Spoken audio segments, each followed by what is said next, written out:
пайғамбарымыз саллаллаху алейхи бізге айтады, ад-дуния малғуна дейді. Таңғаласыздар да.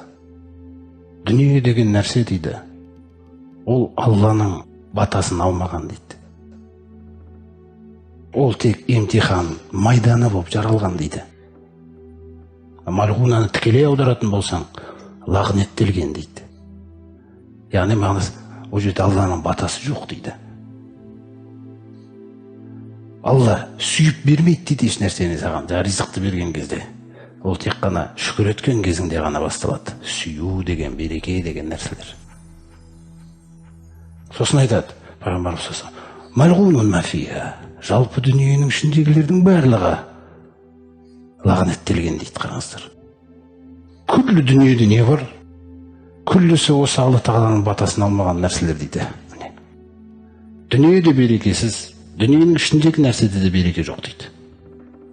Қалай құтыламыз дегенде, илля зикралла. Кім сол дүниенің ішінде жүріп, Алласын зікір етіп бастаса дейді. Құранын оқиды, намазын оқиды, зікірін айтады. Жаңағы батасыз нәрсесінің ішінен батасын алады Алла тағаланың. Жаңағы адам, берекелі адам пайда болады да.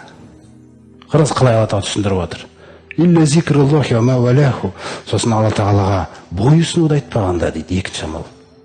Алланы еске алуды айтпағанда, Аллаға бойұсынуды айтпағанда. Уәл алим ау мутағалим. Сондай-ақ білімді үйретіп атқан адамды айтпағанда, білімді алып атқан адамды айтпағанда дейді, жалпы бұл нәрседен басқаның барлығында береке жоқ дейді бұл дүниеде.